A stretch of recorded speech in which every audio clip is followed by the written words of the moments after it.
Welcome to Cartoonist Kayfabe. My name is Ed Piskor. I'm Jim Rugg. And we're going to be taking a look at a gang of Geof Darrow's pencil artwork in Lead Poisioning, his kind of pencil art sketch monograph that Dark Horse put out. But first, man, we're cartoonists as well. Street Angel, Deadliest Girl Alive, book collection, all of Jimmy's Image Comics, Street Angel comics. We're talking about a ninja girl on a skateboard. What's not to love? Kicking ass, taking names, fucking up Fletcher Hanks characters and whatnot. Fantastic stuff, man. If you didn't have the chance to get your hands on those hardcover collections, I believe you can still find those in comic shops. But this book collection is going fast, man. Collects a bunch of stuff that did not make it to the Image Comics, including these mini comics that are seasonal. There's Holiday specials. Santa Claus. There's a Halloween special that's included that you did not get in your Image Comics hardcovers. These are going faster, right, Jimmy? That is right. We are getting near the end, so if you find that on your store shelf, pick it up. The paper shortage is real, man. And the Red Room Antisocial Network trade paperback that's in stores right now, it ain't going to be in stores for much longer, and it's going to take a while for those reprints to hit the shelves, man. This is collecting the 4 issues of the Antisocial Network series that I put out in 2021, as well as a bunch of process matter in the back, man. Character sketches, the first draft that I just drew on some typing paper to try to figure out what the world of Red Room was going to be, a commentary section describing like what the heck is going through my head while making these comics. Next round of Red Room is going to be coming out in February because of that paper shortage. It's not going to be coming out in December, so get it put on your pull list. Jimmy and I have link trees in the description below this video with access to our Patreons, with access to links to get our comics. Make sure you do so, because it's like books are going to be a thing of the past or something. They're going to be a rare commodity as these shortages take hold. Feels like it, man. We're going to have to start making comics on toilet paper rolls, Jimmy. Lead Poisioning, man, the pencil art of Geof Darrow. What's really cool about this book, on top of just looking at a lot of eye candy, is the commentary tracks involved, man. We got commentary by guys like John Arcudi, Mignola, Sergio Aragones, Mike Richardson, a publisher of Dark Horse Comics, Stan Sakai, Steve Skroce, man, who's closely related to Geof Darrow by way of The Matrix. He's got some good commentary in here. Richard Corbin. Artist we certainly admire here at the Cartoonist Kayfabe compound. When you look at these end papers, you're learning some things off the bat, man. Like, Geof Darrow, he doesn't fake the funk. Like, look at him. This is that lesson that you learn in How to Draw Comics the Marvel Way. A perfect circle fits within a perfect square. You know, you connect the corners and you can find the exact center, and then that's where you put your compass needle to draw outwardly, doing the same kind of treatment with this play-in card. That's the thing, when we interview him, and as a great byproduct of putting the channel together is developing a friendship with Geof Darrow and talking to him a bunch. And one of the things that I love in conversation is just how well he understands the stuff that he's drawing. You know, it's Alex Toth would talk about it when it would come to like using reference. Like, if you do it right, or you're extremely observant, you know what it is that you're drawing. So like in our shoot interview, you know, he's talking about wing nuts and bolts, and on our last conversation a day or two ago, we're talking about car tires, and he's like, you know, it's not just like an ellipse. Like there's air bulging out of the middle, so it's not a perfect circle in perspective. Like he just knows this stuff. He internalizes these things. I've liked his stuff a lot as a reader, for years. Once we started to, get closer looks at some of his process and talk this shop, he really is a savant at drawing. Like, yes. he's like a chess player, like he's thinking about these drawings in ways that, quite frankly, I don't think about. And it kind of maybe, I'll be a better artist for it, because I've become more aware of it. But it's incredible to hear him talk about his craft this way. Looking at this pencil work, it's inking in pencil. He's just putting a line down, and that's the line he's going to ink. You see very little underdrawing and stuff. And in fact, you see in conversation with him, he's like, "Oh no, I do a layout." Like coming from animation, right? So it's all about cleanliness, and it would be these like very confident pencil lines where they would shoot the acetates for the cells and stuff. He's like, no, I'll do a layout and things. So that to me that's even like more maniacal when you get to the final product, because now you're doing three drawings that are this. You're doing your layout, you're doing this, and then you're doing the inked version. So that's crazy. But like when we get into things like this, where his composition is running off the page, so he's taping other pieces of paper. I like seeing that. I think that's like really it. cool. I think it's super cool. But then like where was the layout? You like is this That's true. Is this an extra piece, or are you doing way less? Is my version of layout different than your version? Is this a layout? Like, I have a million questions, a lot more things that I need answered. And in one of these commentaries, they talk about, like, when he's coming up with his compositions and doing this stuff, he intended for it to kind of hit this bottom and be done, but Uncle Geof can't help himself, man. He's got to put some more gimmicks in there. Then he'll take this piece, center it up on the final page that he's gonna ink, and then right, it is what it is. I'll sometimes see stuff, and I'll sometimes do this myself, where like if you have a figure that's on an edge, you do have to kind of draw a bunch more of that figure to get it to work right. Sure. And here's another piece of like added paper. That's just, it's unbelievable. You talk about him doing like 3 versions of this drawing or whatever. I don't know how you do that. Yeah. Like to put this amount of detail in, and brilliant on Dark Horse's part to do a pencil reproduction. Because that's the other thing. Once we started looking closely at his work and seeing some of the pencils, that was my takeaway. Like, publish these. Why do you even bother doing another step? But this is such a great way to showcase his drawing ability. And so, yeah, sure, virtuoso drawing ability. That's but one component of his talent, because the imagination involved is second to none, and he's introducing fresh ideas and fresh imagery in every single drawing he does. On every page he draws. Whenever you see a new Shaolin Cowboy piece, I'm looking at a lizard that's holding a machine gun with its tail. He never drew that before. I also think like his figure ability is underrated, because that's the stuff that I've been noticing and going back through Shaolin Cowboy is like these figures aren't. It's not just 20 figures interacting on a page. It's like the point of view is like up in the sky, or somebody's flipping around through the air, so you're getting weird foreshortening, and it all works. And you'll see it on many of these drawings where it's like figures are falling and twisting and turning, and they still look great. Then you get these like single character images, and you're getting like just super lush gesture. Look at the hand. Yeah, little cat fingers, dude. Yeah, I think you're spot on, Ed, with the imagination thing. As great as the drawing is, and I've added it to my list of what a good cartoonist has, it's that vision. It is the imagination, like just having the idea of like, let's go further. Let's push these hands even further. I think a little bit of that might come from manga. Like that was one of my great takeaways from spending a month out in Japan and like looking at so much Japanese pop art in comics. And my takeaway was, you gotta push it. If you think you've pushed it, you haven't pushed it far enough. And Geof Darrow loves going to, like, that's something that we bond over a lot. I think you see it in this kind of stuff too. It's just a safety pin. It's a well-drawn safety pin, but whenever you make it the size of a fist, it becomes something else. Especially with that menace on that character's face, man. That little character's going to scrape you with that. Yeah, that is not a kid you want to babysit. The commentary running throughout is icing on the cake. Another great touch. Look at these scales, dude. Yeah, this is the kind of thing, like, I can't imagine drawing that twice. I know. You don't do any of this stuff if you only do it if you can't not do it. And this is just who he is as an artist. This is a place that he places value. So you do it, like, when you see those other guys who are drawing in Geof Darrow style, like that whole wing of Avatar comics, it feels disingenuous. It feels inauthentic.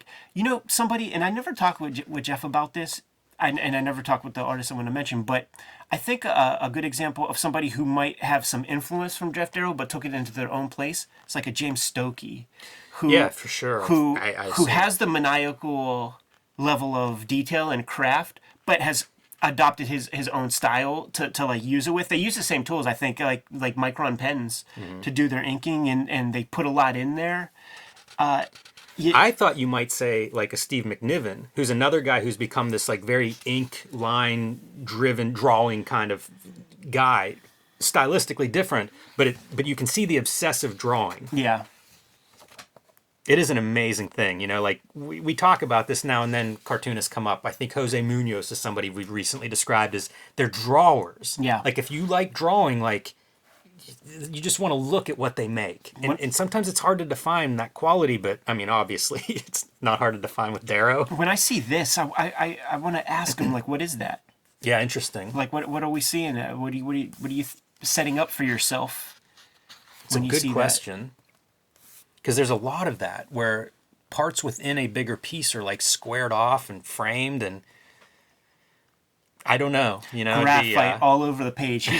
He's just got that hand sitting on that paper, dude, as he's drawing this. No same face syndrome. These are all different characters, man. Their heads are on different pivots.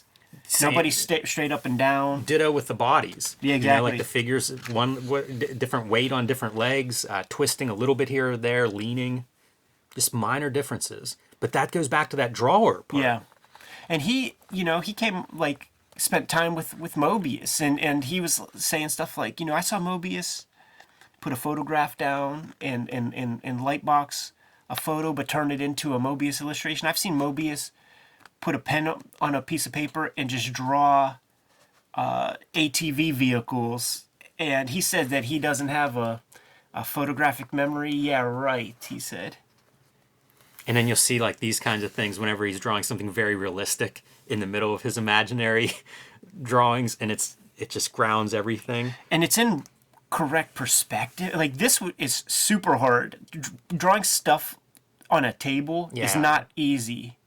He's also a supreme letterer and super imaginative with his typography, his street signs and billboards and stuff. I always love that. Were you marveling at Sluggo? Yeah, and Sluggo and Nancy in the background. You gotta appreciate that. Look at the blood splatter squirt kind of thing. Oh yeah, man. That's awesome. Getting physics involved. Never asked him about Will Elder, but there are going to be some pages we're going to see here, dude, where there's chicken fat. Yes. Show me the page where there isn't. Right. But yeah, chicken Elder. fat, I'd be curious to hear him weigh in on Will Elder. specifically chicken fat, with the idea of like how many jokes per square inch. Like we'll see that kind of stuff. He worked at, I think he said, like, was it like the Nabisco factory, and like sort of paid attention to it, like a lot of pistons and mechanical tools Sounds and stuff right. involved. Yeah. And I think about that whenever I start to see these kinds of things. This is the kind of shit when he's talking to us and he's talking about wing nuts and gaskets and all of that kind of thing. Yeah, like what's on the underside of a car. Yeah. I think that was a Kirby monster, and then Kaiju It was, monsters. Yeah, that's Magog or whatever, Mangog. Yeah, is that from the Thor Treasury Edition? Yeah, definitely. It's a great comic. I also like I'm going to compare to Charles Burns one of the things I see him do, and that's where like he has a very clean, distinct style, but then you'll see him create texture, with certain marks. And Burns, I think, does this, where it's like very distinct style the way he inks, but then you'll see him do some sort of change up for rocks or a canyon or, some detail. And I see Darrow do that, where it'll be like pencil dashes for like hair on a face, like a beard, 5 o'clock shadow. And it's incredible, the texture that, because so much of it's line, but once in a while it's something else, and it's fantastic, the range that he brings with the pencil. Man, look at these characters. Not hard to imagine that Hollywood would want to sign him up to dream up some of their conceptual artwork. Because you take something like this to some executive, at Warner Brothers or something. Tell me that executive isn't going to want to see that realized in This stuff breaks my heart, though, because if I drew half of a figure that looked like this, I'd be done. That'd be the page. And in his, you can see, like, there's another team behind him of equally interesting characters. He gets focused, too, man. Like, when we were talking about that Red Room cover, it just took him, like, a couple of days with all the stuff that was involved in that image. Yeah, he's much more prolific than I would expect him to be whenever you see the detail that he's putting into almost an unseen piece. Right. Like these kind of battle scenes, like... This is Steve Scrose commentary. Geof Darrow is obsessed with dicks. Dicks of every stripe, especially animal dicks. And he likes drawing piercings on those dicks. That's funny. Usually they have a dangling string or a chain with an accessory attached. I think drawing dogs shitting is the only thing he likes more than dicks. That's on the title page. If that isn't fucking art, I don't know what is. Well Dude, said, I was Steve. feeding a rhinoceros one time, and it got an erection, and we had to, like, evacuate. Oh, he was going to get ornery? Well, he didn't want to find out what he might do. Look at how many figures are in this just chaos. Yeah. Berserk. This would take me 6 months to draw, and it would look a quarter that good. And then you're Dave Stewart, right? And you get delivered this stuff, or hundreds of pages of this stuff. What's the system? You know, like, I can't escape the fact that, like, you know, I some of the Street Angel comics I draw are pencil line and reproduced from that. And I see, like, Tom Scioli does that, you know, pencil line and reproduction. When I see his pencil lines, it just feels like, man, this is it. Like, you know, make this don't do that next step. Like, how much better can it be? You know, like, it's so cool in this format. This is cool. You get to see some of that erasing some of the graphite that's built up on the page. Right. That's neat. We haven't seen much of that. And then it makes me wonder, like, why is he doing that? Was there other stuff that he took away? Like, more than just the graffiti? Was there, like, some details that he decided that silhouette's a better shape without it? Right. You know, this is some of those marks I'm talking about where there's texture in those marks. They're defining or describing some of what we're seeing, the explosion versus, say, the metal on the bomb. It's so fascinating, too, that he'll have the little schmutz marks in the pencil. And it feels like he would just ink those and not add any more. I always loved this cover. It was like the most Kirby, like, of those fake big guy covers. Like, this felt the most Kirby-ish. That's a Wallywood Moon if I've ever seen one, right? Yeah, totally. Filtered through the Geof Darrow excess. Yeah, man. It's that face right there, the proportions of that character that feel that Kirby energy. Do you feel like either Marvel or Rob Liefeld dropped the ball by not commissioning him to do a bunch of his Liefeld's characters with all the pouches? Oh, He's so man. good with pouches. He could have made those pouches sing. And he might see Stephen Platt and go, "Oh no, son, Yeah. no, son." Let me draw some bullet casings. Yeah, yeah, that's cute, son. Let me show you how to handle this. The range, whenever you see him drawing, like, you know, concrete or like a building or something, Yeah. after all this talk of figures and seeing all these kind of, like, sci-fi monsters and stuff that are fleshy, like, there's no obvious weakness or shortcoming in any of this. Like, what do you want him to draw that you don't see evidence that he can draw really well? Yeah, I mean, second to none. Look at this, dude. Each of these buildings in perspective, like on a legit horizon line. I mean, this is the stuff I love, the signs, like a neon he's sign so that's good all at that. busted up. He's so good at that stuff. And he always comes up with great, funny little signs and stuff that have some sort of pun to them or something. I wonder how big must this be? Like, we've seen your Red Room cover. It's, you know, it's big, oversized. Like, this feels like 4 of those. Yeah. Just tape and paper together, man. Feels like that Otomo Rumble with the Volume 6. 100%. Yeah, I don't think that's an accident. Man, he would do a killer Godzilla book. Yeah, he would. It's funny to see this after you mentioned James Stokey. You know, he did that Godzilla book, and it's pretty cool. These are amazing, too. You know, such a history in comics of these kind of dogfight airplane scenes, and looks like he could do those, too. Yeah. This is the image where I was thinking about about Will Elder and the idea of chicken fat, because when you get in there, the mean weenie, French liquors, like like all this silly little stuff, man. And it would be the exact kind of things, you know, little mice and rats and stuff. Like, that's for that fish skeleton somewhere on the that's ground. Will Elder. I like this stuff, like the mascots, the advertising mascots. Man, I can remember being in Tokyo and like riding the trains. When you'd get to like the train stop, you know, like the more, I don't know, commercial areas where you'd stop, you would see like all of these kind of signage would be coming up colorful. But it's neat because it's like a place to rest your eyes in the busyness of his compositions. There was one I saw in Japan. It was for some sort of dog kennel or grooming or something, and it was a chibi little dog from behind, and it had a little sphincter. It was cute.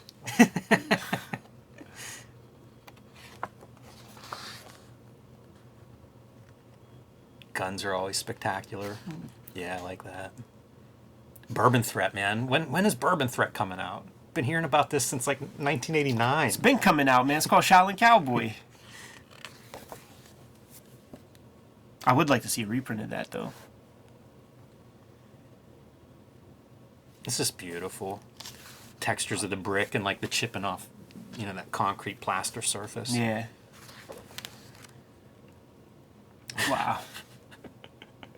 Feels like Brandon McCarthy put in a call. Hey, want to do a Mad Max car?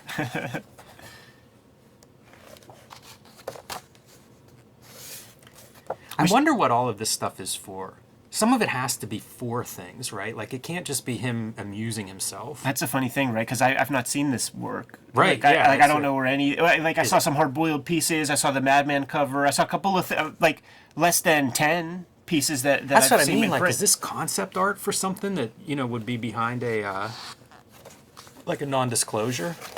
Every once in a while, like, when I would see him at shows in the past, he would have, like some figure art. Relatively simple compared to, you know, these the most extravagant pieces that you see in here. And I think he would do that as not as commissions, but as something to take, you know, some quick drawings, Ed. You know, just bash these out. When I would see this kind of version of Darrow drawings, usually, like, when I would see that kind of face, like, no wonder I thought he was a French dude for a million years. Yeah, of course. You know, because this has that French vibe to it. European. Makes me wonder how he puts together like face designs. You know, whenever we see these crowds and you go, no two of these people look the same. Like, wonder how he's referencing or putting that together. Yeah, or if it's just that it's wavelength. It's hard to draw man. 20 different looking people. Yeah. Some of those dog nips and stuff, dude. It's a Winsor McKay little Nemo piece, man. Totally. Some of these may be commissions. Feels like a Winsor McKay piece would be something I could see people commissioning. This is beautiful. Down Piss Alley, man. So much life is going on in these images. 100%. This to me feels like your Will Elder-esque. You know, like I'm looking at these guys, and then it's like, oh, now I'm looking at him, at the guy on the street. There's people in the background doing things.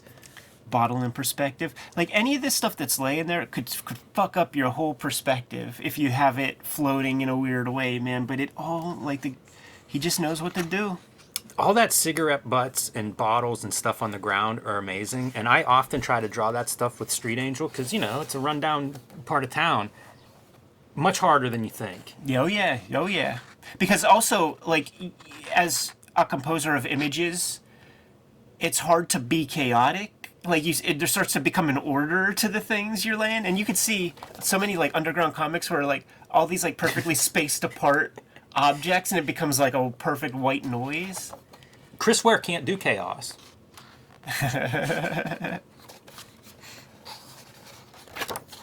This is so cool. I think that last one's Dan Zetwalk's favorite. Yeah, right. Cross section.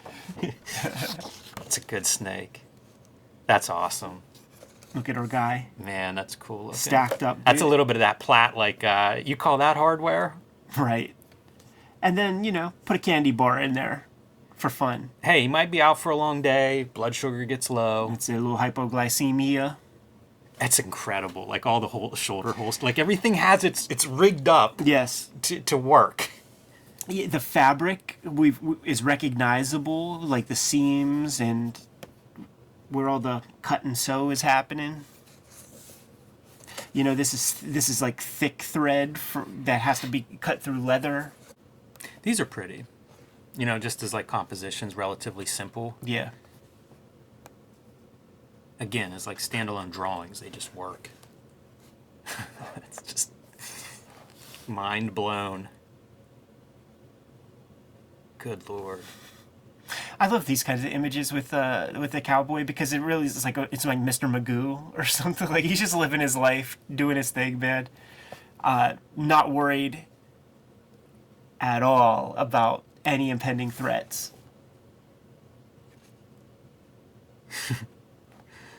Wild scenarios. Prey hound. That double, like the staff chainsaws. Yeah. Great invention. Did he invent that? It's brilliant. It's great perfect. Invention. And you know, he thinks mechanically, so it kind of works. Got to have your throttles there by the hand. It kind of works, man. Magic mountains. You see what I'm saying? Like he's got so much funny shit.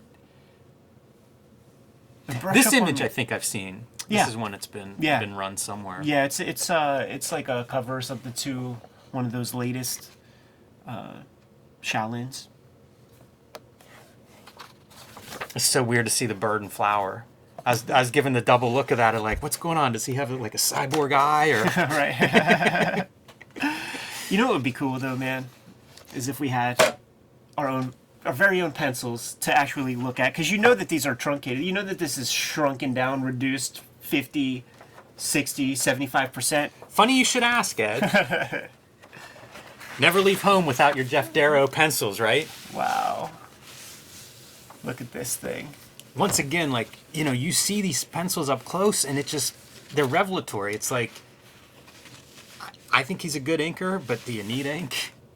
I mean, this is incredible. It's so finished. When we see this, it's like I start to make assumptions. And I'm looking at, okay, so got our dominant figure on this mattress. So are you roughing in like, okay, like this is the biggest, most obvious piece of perspective. So you see these lines identifying a phantom vanishing point or something. But is it like that thing where you're using, because I don't see any marks here to let us know where you're going to create your fake perspective guide to like push things out, you know? And then we're seeing these, you know, hitting some kind of vanishing point here somewhere. We see this line, like, is this the eye line? I just, like, I'm fascinated by all of this stuff because there's so few. Like, if you look at a John Byrne piece, like, grids up the whole piece. When you see Art Adams do it, it's so many more grid lines. But it's just like he's identifying the big spots and then making sure that everything more or less hits those areas. There's so much I like about this particular drawing, too, because you get to see most of the Geof Darrowisms are on display. You know, we have lettering, we have like the tools and things, you know, that I assume are referenced, you know, in order to make them look good. But there's like 100 tools, like they're hanging up in the background and everything. By the way, like my dad does this with tools in his work shed, you know, like it's a very believable way to like have your stuff there and handy, but not on the floor and organized. The bicycle, drawing a bicycle, super hard thing to draw. Put that right in the middle. Yeah, and it's like I asked him, would you do a Red Room cover? And he's like, oh, sure. You know, like, I'm real busy with Shaolin Cowboy and stuff.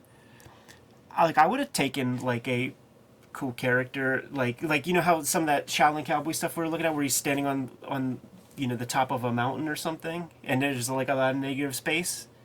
Nah, man, he's inventing killers. Like, Uncle Geof, man, have the Shaolin Cowboy kill this motherfucker, because that's a cool design. He's designing characters. I really like that, and it's an inch. Her, you know, that head is an inch tall. Yeah, and just has like cat pelts and stuff like just hanging out in the belt.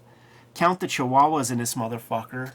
Yeah, animals walking around through the environment. Totally, lots of little chihuahuas. Bodies on the ground. That's another one that's really hard to draw, and there's several of those. Yeah. Very believable in terms of weight of the body laying on the ground with its eyes pulled out. Good acting on that hand with the little razor blades. So, you know, death of 1,000 paper cuts. One finger completely removed. A little stump. Pinching his nipples, man, with like alligator clips. I'm so mad we haven't asked him about Will Elder. Yeah, it's I know, visible right? in all of these drawings, right? Yeah. At least the philosophy. Like specifically, like Goodman Beaver era Will Elder, where it's just like maniacal amounts of stuff going on. You got to get your chibi characters in there, but this is like just such confident like bold lines. It's a dull pencil. Yeah, that's part of what I really love. It's part of what I loved when I started drawing in pencil, was that you could get these kind of lines, and I mean, like, not surprising, he's better at it, you know. but you do get that really lively line. It's one of the great parts about a pencil, and like a non-mechanical pencil, where you can get, you know, that edge starts to wear down and you get kind of a heavier or wider line. It's soft looking. This is gigantic, way beyond the 11 by 17 or 10 by 15 image area of your standard, you know, comic page. And cut.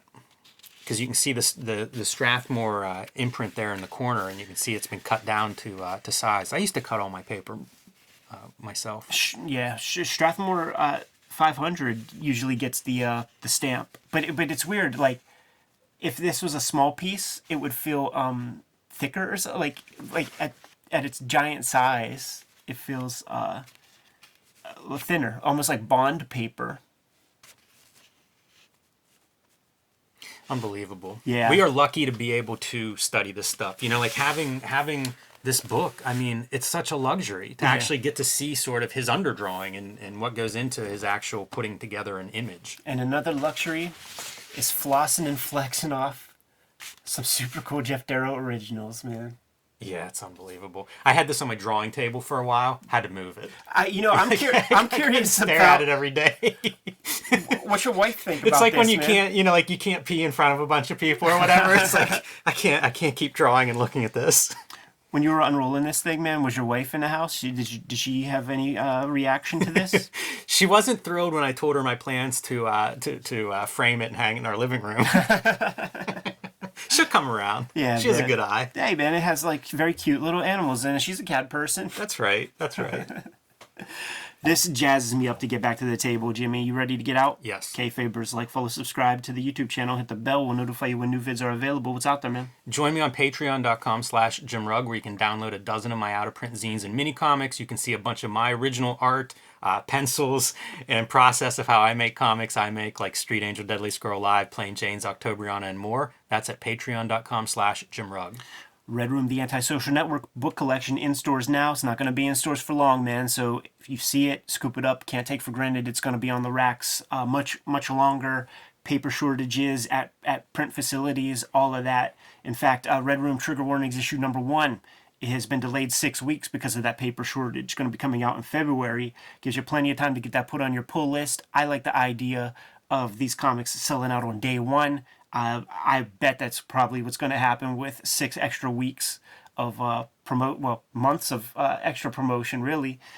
There are link trees in the description below this video where you can get to all that stuff. You could read Red Room Trigger Warnings issue number 1, fully serialized on my Patreon for $3. What else, Jim? Subscribe to the Cartoonist Kayfabe e-newsletter at the links below this video. You can also find Cartoonist Kayfabe t-shirts and merchandise at the links below this video. Give them those marching orders, man. We're going to be on our way.